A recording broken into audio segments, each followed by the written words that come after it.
Hello friends, welcome to the channel civil street. जैसे कि आप सबको पता है, उत्तराखंड पीसीएस 2024 का mains is around the corner. So in that pursuit I have create this channel and we will try to cover some important topics for the mains paper GS 5th and GS 6th. So basically हमारे यहाँ पे Uttarakhand PCS के GS 5th और 6th paper को cover करने का try करेंगे, जो कि basically it concerns with the knowledge of state of Uttarakhand. तो कवर करने के दौरान हम लोग, क्योंकि since time is less than 90 days और 3 महीने भी नहीं रहे हैं, तो हमारे पास टाइम की ऑलरेडी कमी है। So in spite of going from zero और from scratch, we will first cover the important topics under different subjects और अंडर डिफरेंट हेड्स। और उसके परस्यूट में हम लोग कोशिश करेंगे कि इम्पॉर्टेंट टॉपिक्स कवर करने के साथ ही प्रीवियस ईयर पेपर को एनालाइज करते हुए हम इम्पॉर्टेंट क्वेश्चंस फ्रेम कर पाएँ, इम्पॉर्टेंट क्वेश्चंस को प्रैक्टिस कर पाएँ। तो in that pursuit today we are dealing with Chand administration. One thing more, friends, this is going to be the first video on this channel, and this is the first time that I'm making a video for a YouTube channel. So I don't know अभी मतलब मैं इस चीज़ को कितना अच्छे से कर पा रहा हूँ. So I would love to have your feedback and I would love to improve upon it with time. We'll try to be consistent with the videos, and I hope you guys would appreciate it. So let's start. So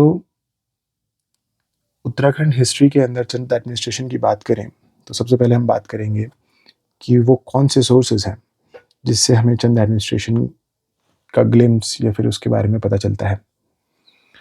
सो जब हम sources की बात करते हैं तो सबसे पहले आता है कॉपर इंस्क्रिप्शंस.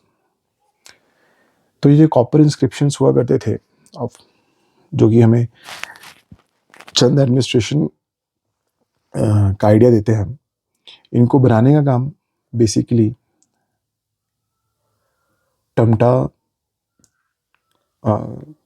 कास्ट का था, और इस पे इंस्क्रिप्शंस जो होते थे वो जोशी कास्ट के लोग किया करते थे. सो टमटाज and Joshi's, these are the two people who are related to the copper inscriptions of Chand administration. इन टमटाज को उस समय पे सुदार या सुनार कहा जाता था. जोशीज बनाते थे, जोशीज उस पर इंस्क्रिप्शंस करते थे. लिखने का काम जो होता था वो जोशीज का होता था. इम्पॉर्टेंट कॉपर इंस्क्रिप्शन की बात की जाए अगर ड्यूरिंग द टाइम, तो इंस्क्रिप्शंस लाइक मझेरा, बास्ते, पाभे, हुड़ाइती,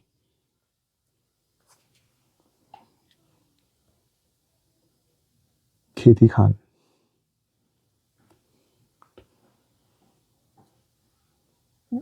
बरम, एटसेट्रा. मूना कोड भी आप लिख सकते हैं. मतलब so these were the major copper inscriptions which provide a knowledge, which provide information about the administration of Chand dynasty. अभी आप देख सकते हैं फ्रेंड्स, ये in the process of the value addition we are also covering different questions. So if, for example, if a question like comes to elaborate or to write about the sources of Uttarakhand history, तो वहाँ पर आप ये information जो अभी recent जो मैंने आपको बताई अबाउट द कॉपर इंस्क्रिप्शन उसको कोट कर सकते हैं. So just try to get an idea कि जो हम बात कर रहे हैं उस पर हम कौन कौन से क्वेश्चंस कवर कर पा रहे हैं. I would also try to like explicitly mention कि इस एक चीज़ कहाँ यूज़ हो सकती है.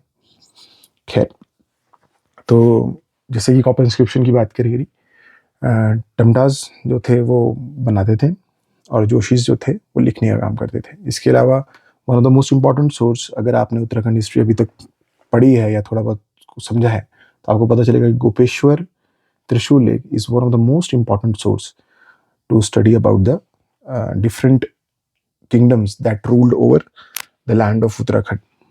इसके अलावा Karchhal Dev lake is also one of the important sources. Karchhal Dev lake जो है ये बालेश्वर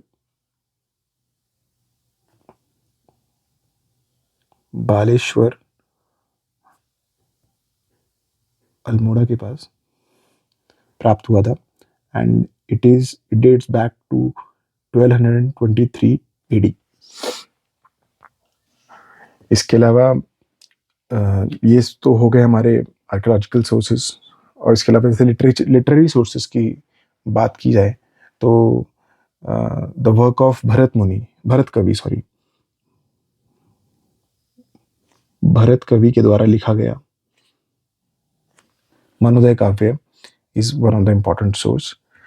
अच्छा, मनोदय काव्य को जब हम जिक्र कर ही रहे हैं तो एक इम्पॉर्टेंट बात मैं आपको यहाँ पर बताना चाहूँगा. It's a trivia or it's a thing that I would like to share with you guys, is that through Manoday Kavya we get to know about the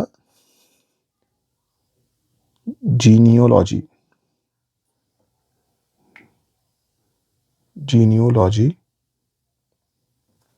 of Chand rulers, the Chand kingdom. इससे हमें genealogy के बारे में पता चलता है, जो वंशावली रही है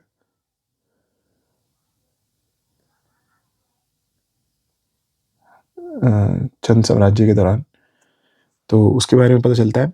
और यहाँ पर इम्पॉर्टेंट बात नोट करने वाली ये है कि when we talk about the Garhwal side of rulers, the Parmars की जो जीनियोलॉजी है वो बेसिकली हमें अगेन कॉपर इंस्क्रिप्शंस के थ्रू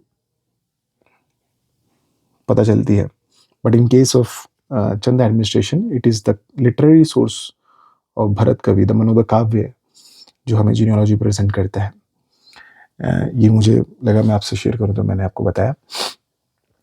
इसके अलावा फिर फ्रेंड्स बात की जाए about the capital of Chand dynasty, तो कैपिटल का बहुत ही मतलब capital was like changing.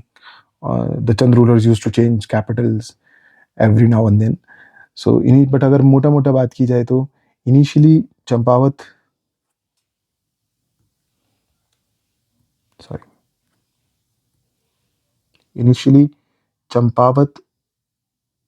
was the initial capital, and later on they shifted the capital to Almora. और जहाँ तक बात की जाए विंटर कैपिटल की, so from time to time Kashipur and Bajpur used to be the winter abode of Chand rulers. जो capital हुआ करती थी उसको उस वक्त के लैंग्वेज में जो था बुंगा, राजापुर या राजदही कहा जाता था. ये कैपिटल का नाम है. इसके अलावा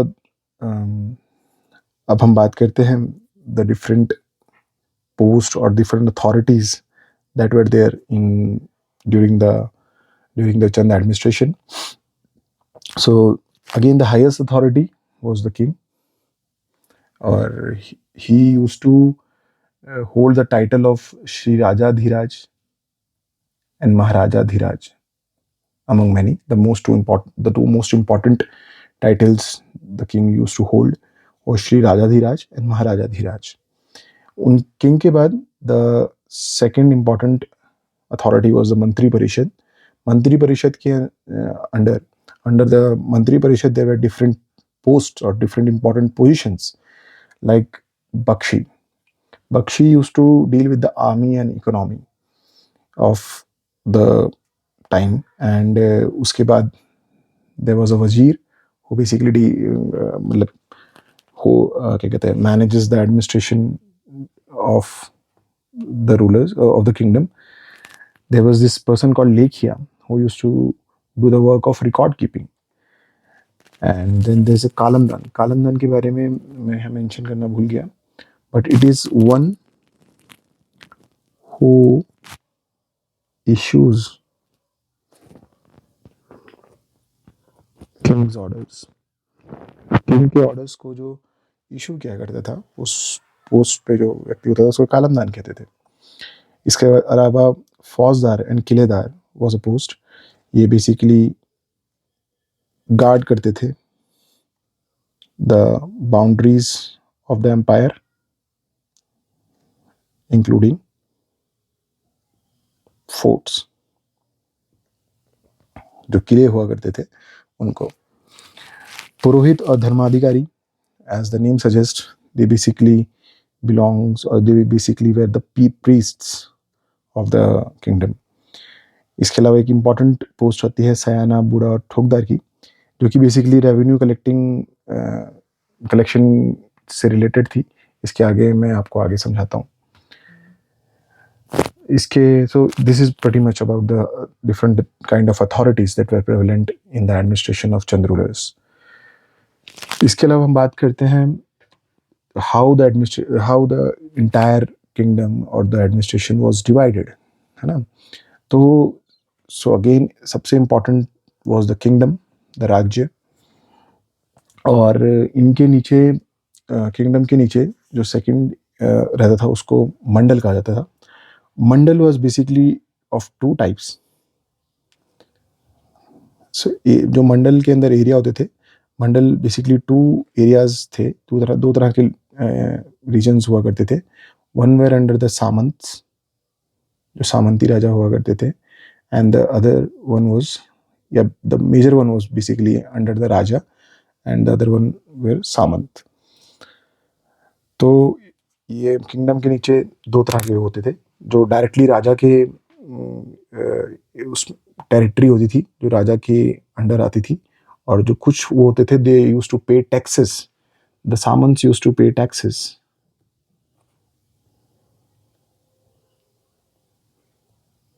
टू द किंग.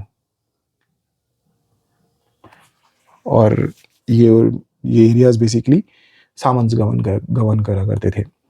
जो मंडल था, मंडल के नीचे देवर देश, देवर डिफरेंट देश. अगर देश की बात जाए तो तल्ला देश,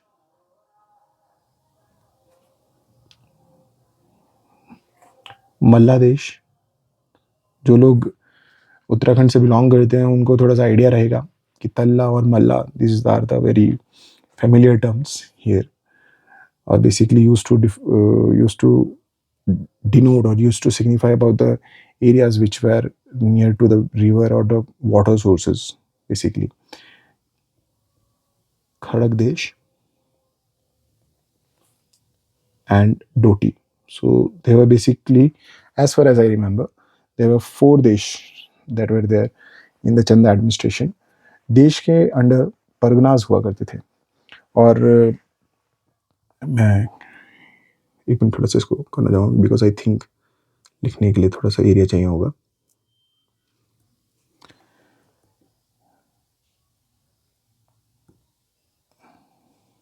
तो डिफरेंट परगनाज थे ड्यूरिंग द टाइम वेयर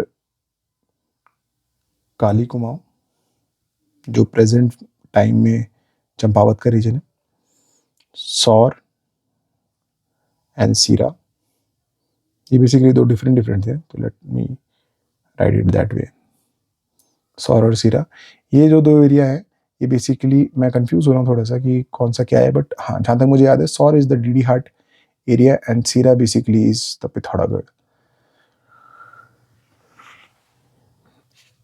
इसके अलावा there was this pargana called पछाव,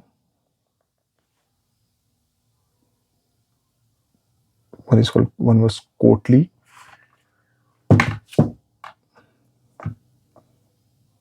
and the last one was Faldkot, Pali. So basically, 1, 2, 3, 4, 5, 6, 6 parganas were there. 6 major parganas as far as I remember, जहाँ कितना मैंने पढ़ा है। एंड उसके नीचे देवर डिफरेंट गरखेज। अगर आप जानते हो द कॉन्सेप्ट ऑफ पट्टी, जो एक पट्टी एक पटवारी जो होता है जैसे इस टाइप से, तो जो पट्टी का कॉन्सेप्ट आज प्रेजेंट फॉर्म में है, उस वक्त पे द कुमाऊं रीजन ऑफ सौर एंड सीरा अभी भी मतलब एट सर्टेन प्लेसेस इन सौर एंड पिथौरागढ़ पट्टीज आर कॉल्ड करखे। तो परगना के नीचे जो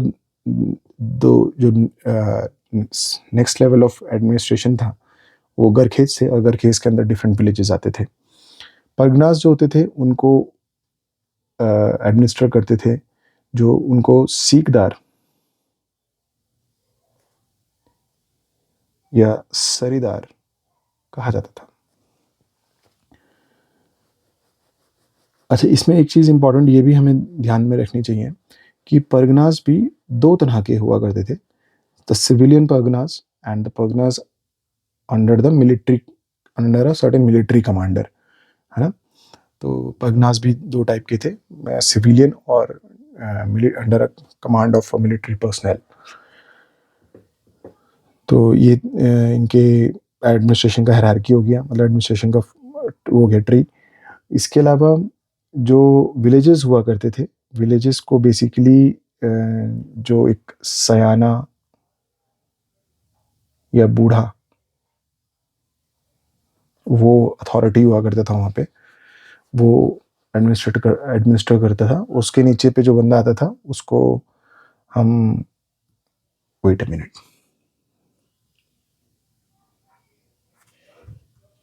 जो सयाना और बूढ़ा के नीचे जो आदमी आता था उसको ठोकदार कहा जाता था, ठोकदार, सॉरी। सो ये बेसिक इनका वो था एडमिनिस्ट्रेशन का फॉर्म। और इसमें ये सोमचंद जो था, जैसे मैंने अभी यहाँ मेंशन किया, Somchand established a panchayati raj system and appointed officers from among the Mehras and Fartyals. और जो महराज हुआ करते थे और जो महराज और फर्त्याल हुआ करते थे, they were the powerful people, or what I should say, the classes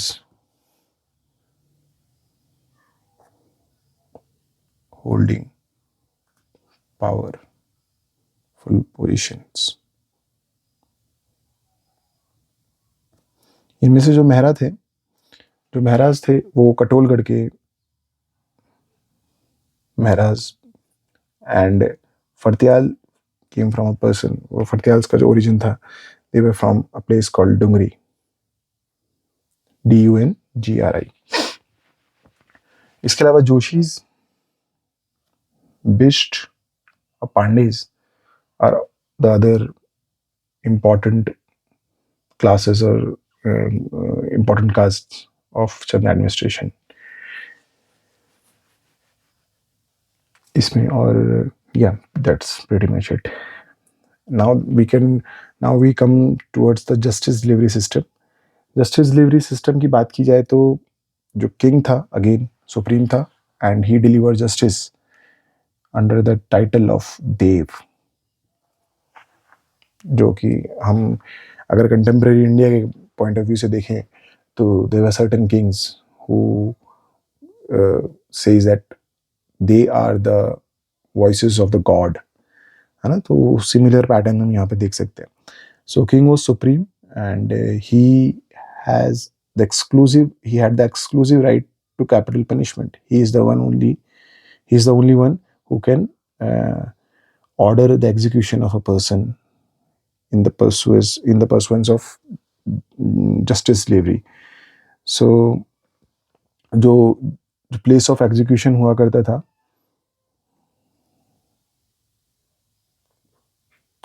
उसको सूली का डांडा कहा जाता था। अब बात करें क्या रूल ऑफ लॉ था वहाँ पे, तो नहीं, we don't see strong evidences of rule of law in Chand administration. Justice was basically delivered through individual judgments and customs. There was a prominent role of caste, and wife and children were considered as personal property. Crimes of all nature were resolved by panchayat, and there was this place called पंचनवेशी, जो कि असल में एक आप कह सकते हैं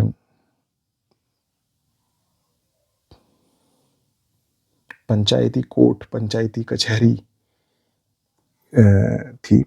इसको चार थान भी बोलते थे। इम्पोर्टेंट जितनी भी इसमें टर्म्स आ रही हैं, आप इसको सेपरेटली अगर आप if you can like maintain a note about different terms, important terms here, like चार थान की बात की गई यहाँ पे, या फिर हमने बात करी ये जो पोजीशंस हैं लाइक सीकदार, सरीदार, सयाना, बूढ़ा, थोकदार, इन सबको आप अगर अलग से एक जगह मेंटेन करेंगे तो जो 2 मार्कर्स और 5 मार्कर्स हैं वहाँ पर आप यूज़ कर सकते हैं। So going ahead, there was the existence of spy system and women and royal doctors. Women, especially the ones who were called prostitutes of, for the lack of a better word, I guess, the women and the royal doctors were used as spies during that time. Apart from that, one thing more I would like to say that king also like had all the land, and he can give land, or he can allot lands to different classes or different persons, and there were different types of lands, types of lands which he has the power to like give to someone, like Goot, Sankalp, and Roth. इन सब के बारे में I think the lecture is already gone beyond 20 minutes. I wanted to like restrict it within 15 minutes, पर ये ज़्यादा बड़ा हो गया। ओके, सो इससे आगे का हम इन सब चीज़ों को कवर करेंगे। अगर if you found this video helpful, kindly show your support, and I will try to be consistent with the videos. If you like it, please, and if you have any query, if you think मैंने कुछ गलत बोला कहीं पे या कुछ गलत information है, do correct me. I would love the feedback in the comment section. And yeah, that's all for now. Thank you so much.